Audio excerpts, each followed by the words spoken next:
Well, welcome everybody. I'm so happy that the creative community and all of you creative artsy people are joining me tonight because I've got a project tonight that's really for kind of all ages, all skill levels. It depends on where you take it. Now, I know you might have heard of something called an acrylic skin before, and the word skin sounds a little odd, but what it is it's a sheet of dried up acrylic paint. Now, how many of you have ever had acrylic paint dry in your palette and you peel it up and you look at it and you think, oh, this is so cool, what do I do with it? I've got a few ideas today about what you could do with that dried up acrylic paint. So let's do some acrylic mosaics. We're going to be making mosaic pieces that really rival the beauty of stained glass. You can look at my examples here and you might think that that is actually glass pieces, and it's not. These are actually acrylic skins, pieces of acrylic paint that's been cut and placed on glass pieces. And I'm going to show you how to do that today. You don't have to worry about sharp edges, you don't have to worry about cutting glass. It's safe and it's something that you could even do with the kids. So let's start out by showing you how to make a skin and some ideas about what to include with your skins, because you get to control the color and you get to control what goes into the mosaic chips. Starting out, you're going to need a piece of, this is a sheet protector, and you can just get these at the office supply store. They're very, very, very inexpensive. You can cut them apart and use two sides, use them over and over and over again. You could also use palette paper or perhaps butcher paper or parchment paper, you know, kind of the non-stick surface. Some of you might even have like a flat glass palette. That would work well too. But you're going to take that piece and you need to have a board of some sort, a wooden board, a big piece of heavy cardboard, something to that effect. And I have taped it down around the edges to make sure that it's laying just as flat as I can get it to, you know, there's always going to be a little bit of wrinkling, but as flat as I can get it. Now, you're going to need some acrylic paint, and while any acrylic paint really will do, I'm going to recommend a student-grade acrylic paint because you're going to use quite a bit of it, to tell you the truth. And some of those expensive acrylic paints, you know, you'll go through quite a bit of it. So what I'm recommending is our Blick acrylic paint. And Blick acrylic is an economy acrylic polymer. It is not necessarily a light, fast paint. Some of it's opaque, some of it's transparent, but it works really good for this because you get a lot of it, first of all, and because it is a student grade, an economy grade, it goes a little further and you might get a little bit more transparency out of it. So we're going to use that for our color, but for our general purposes, we're going to use polymer gloss medium. Polymer gloss medium is, you can think of it as acrylic paint that doesn't have any color in it. So you can see as I squeeze it out here onto the sheet protector, it's very white, but honestly, this is going to dry clear. So I can add color to it, and this will provide us with some transparency.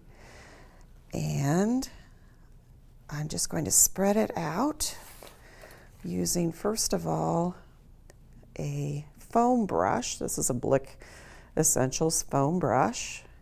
Kind of get it, see if I've got enough here to cover the page. And when I say cover the page, I'm going all the way out to the tape, even over it a little bit, and making sure that I've got enough that it's covering. And it looks like I got just about the right amount. So let's set that aside and add some color.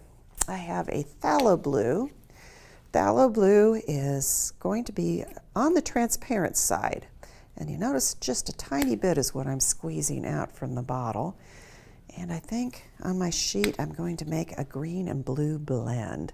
So I've got a little bit of phthalo green. And these colors are going to be quite transparent. Usually colors within the phthalo range, I don't know if you say phthalo or phthalo, but either is correct. But usually colors within that range are very transparent. And on our bundle sheet, I've recommended a few colors that are transparent. So if you want to have the stained glass effect, then you'll want to use a more transparent color. And I've listed that on the sheet. Now that I've squeezed out the color in just a couple blobs here, I can move that into the polymer gloss medium. Now there's a couple ways to do it. You notice here is just kind of a swirly way, using a tool such as a wooden stick. You could use a comb and actually get that paper marbling effect. That's really beautiful. Or you could make it a little more solid. You could use something like a palette knife and spread it through like so. The idea is to get it through the polymer medium so that it blends with the polymer medium, but you don't really have to mix it. You can make it smooth by smoothing it out with a tool. That's where a palette knife might come in handy if you want to have smooth surface to it. Or I kind of like to actually have a little bit of texture to it, you know, so that it gets some high areas and some low areas, and you can get kind of a rough look to it, a little texture to it, like so. Okay, now, after you've got your sheet all put together like this, super fun to do with the kids, by the way, you could include some things in it. Like right here, I have some gold mica flakes here that I might want to perhaps sprinkle a little bit of that. That'll dry right into the surface, and we'll get some lovely gold sparkle to it as well. You could put glitter in there. You could perhaps put a few little pieces of tissue paper or torn up paper or something like that. Those might end up being opaque, but it might add a little bit of interest that you would really enjoy. Now we would set it aside to dry. I like to put it in front of a fan because I'm a little impatient, and I don't like to wait too long for my paint to dry. So let me bring one up here. I'll move these wet things aside. Give me just a second. Here is a skin that I made last night, and I had it sitting in front of a fan most of the night, and it's still there's a few places you can see that are still opaque. And even though it's dry enough that I can peel it off of the sheet protector, it's still a little bit wet. So this will be completely transparent once it's dry. What I would want to do probably is turn it over, peel it off the sheet, and if it sticks, it's not ready yet. So don't keep pulling if you feel a little bit of wetness and it's still sticking. But this is dry enough that I could turn it over, put this back in front of the fan, and this would dry through on this side then. The cracks that you see are because I was trying to speed up the drying, and that's okay because I'm going to cut this into pieces, so I don't mind those cracks one bit. Let me show you a couple other sheets that I've got here. So here is one where I've got a lot of texture going on with the piece. And I use some greens and some yellows. There's transparency in some areas where it's thicker, it's more opaque. So I've got kind of a variety of different opacities, different thicknesses, different textures going on. That's going to give me a good choice of what I want to cut from there and use. Here's one that you can see I've already started cutting into squares. I used this quite a bit already. I did this on a piece of palette paper, which gives it a little wrinkling, just a little bit of wrinkling, and that's okay. I don't mind it. But this one is very thin with just a tiny little bit of color added to it, and you can see it's extremely transparent. There's a few different colors of pieces in here. One thing I will warn you about is these do not stand well to heat. So if you have sheets like this and you layer them on top of each other, they get warm, they're going to stick together. You just have to work a little bit to peel off anything that sticks to the top of it. Okay, I also wanted to show you, here it is. I have a piece here with some special effects. Okay, do you see that super holographic glitter going on and that wonderful bubbly, foamy texture? All right, let me explain those to you. First of all, the iridescent texture you see is done with a glitter paint. So this is the Sargent Art Acrylic Glitter Glaze. That's dried out in the same way. It has a little bit of opacity to it, but it's still pretty translucent. And this is acrylic medium called glass beads. So the Liquitex texture mediums, texture effects, it's a gel actually. I've spread it out, and again, let me open up the jar and just kind of give you a quick peek at what this stuff looks like. It's very opaque as well when you take it out of the jar, but there's little tiny beads in there, and those, when they dry, look very much like tiny little pieces of transparent glass or sand-like texture. It's great when you're using that in your paintings, but to make a skin, it is just going to be fantastic to use something like that. But you don't have to have transparent pieces. Let's just, before I get started, let me run into a few of my opaque pieces here. All right, so with these colors, I mixed in a little bit of white, which of course made it very opaque. I just love the way that it's so shiny and flat on the back side when you peel it up. And then you still have more of a matte acrylic look and texture on the front side. There's what happens with the gold flakes in there and a little bit of marbleizing, swirling in the darker areas. Here's a great look at something that's marbleized. And this was dried actually on a parchment paper, the kind that you use for cooking. Some of you might be familiar with that. It does wrinkle up just a little bit, so you do get just a little bit more texture to it, but I kind of like that. That's kind of neat to me. And then I just have kind of a collection of swirled colors, and the reason that they're kind of in a pile here is because I've been working on this piece right here.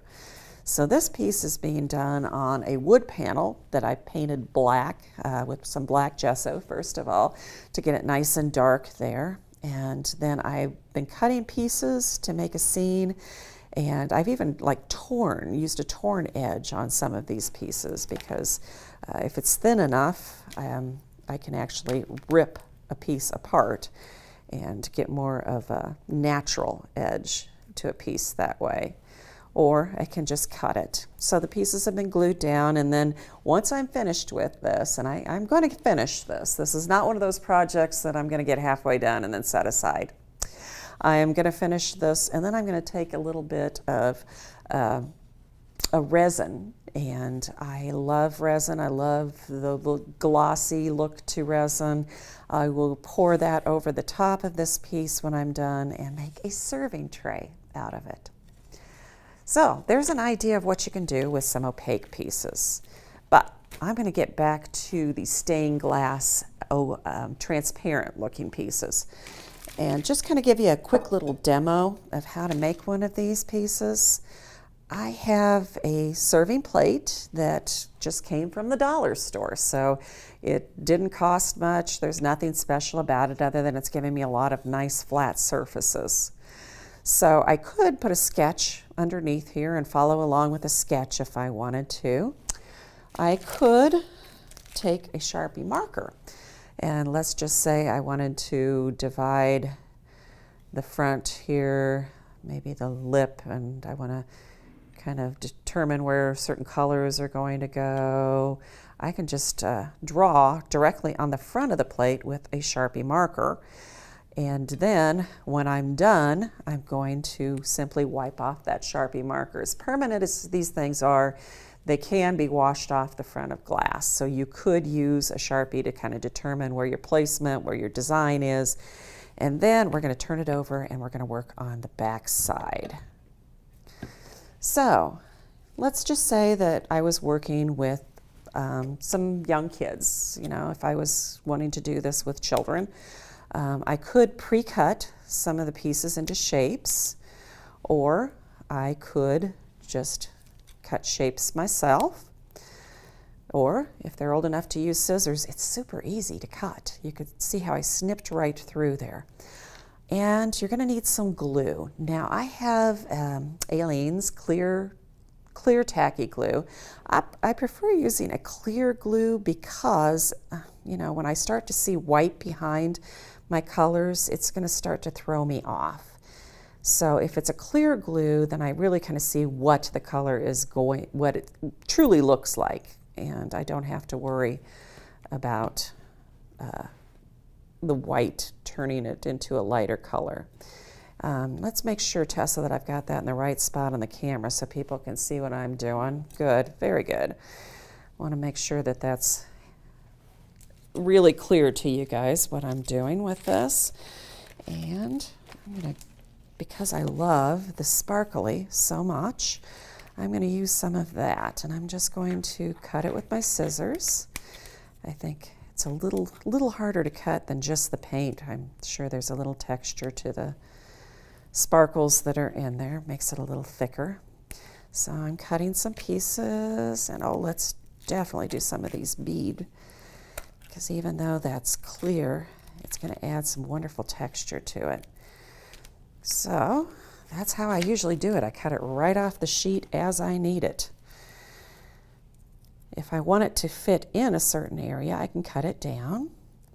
Otherwise, I'm just going to put a little bit of tack, and I'm not even covering the whole thing, just enough to kind of hold it in place for a minute. As a matter of fact, on some of these pieces that I've been working on here, I'd used an Elmer's version of the glue. It's a washable glue, not something you think would stick very well to glass, but you don't really need for it to stick on here forever, to tell you the truth. It's just to hold it in place temporarily, so a student grade, student quality glue works just fine. And then even after it's dry, if you change your mind, it can peel right off again, and you can rework an area if you want to. So I'm sticking a few pieces along here, and you'll notice that I'm leaving a little bit of space in between each of my pieces. That's going to give me the look of the mosaic. If you've got a little place there, like you're expecting grout to go in there, then that's what a mosaic is going to look like. Let's throw in a little bit of green here just so you can really see the color. And then I'm going to put just a few more on here.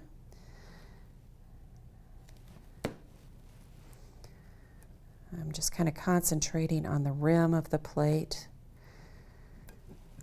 Now, this is going to be a charger plate, by the way. You can eat off the front side because it's actually glass. It is food safe, of course, then, because it's glass, but the back side is not. With all of this acrylic, I would not consider that food safe at all. The other thing is you don't want to get this side too wet. I have discovered that too much water on here is not a good thing, and it could cause some pieces to come off. It could also cause some cloudiness that occurs as water gets underneath there and doesn't escape. So you're using it as a charger plate. You can wash the front side with soap and water, and you can lightly clean the back side with some soap and water. But you're just not going to put it in the dishwasher or stick it in soapy water or anything like that. So you would complete the whole plate by putting the pieces on here, and then allow the glue time to dry. All right, let me just set that aside and let's take a look at some of the dry pieces that I have up here. First of all, this one is kind of similar to what I was working on just then. I had originally had Sharpie lines in between each of these. I just took another plate and used it as a template and did kind of a radial look here and used the different colors. Then on the back side, once it was dry, I took more of this polymer gloss medium and just coated the entire thing, making sure that I got all the way out over all of the edges here. And then I've got it sealed on there. This is going to be beautiful. It's beautiful up in the window. You know, I can put it on a window where it's going to catch some light behind it. And the front side here is still just as smooth as can be. I could put food out on that and serve right off of that piece. So I demonstrated putting some space in between, but let me show you a piece over here that was super easy that you could do with the kids.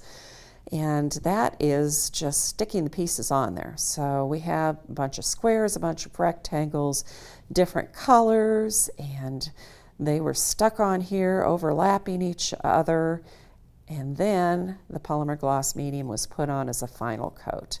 Now, if you don't like the brush strokes over the top, you could also use something like a pouring medium over the top. It's still an acrylic medium, but it tends to self-flatten. You have to do it in really thin layers so that it doesn't slide off a vertical piece like this, but it would work really well with a plate. So let me put that right back on my light table so you can kind of see. I'd put a votive in there. That'll make a beautiful candle holder, I think, with it glowing through it like a stained glass piece.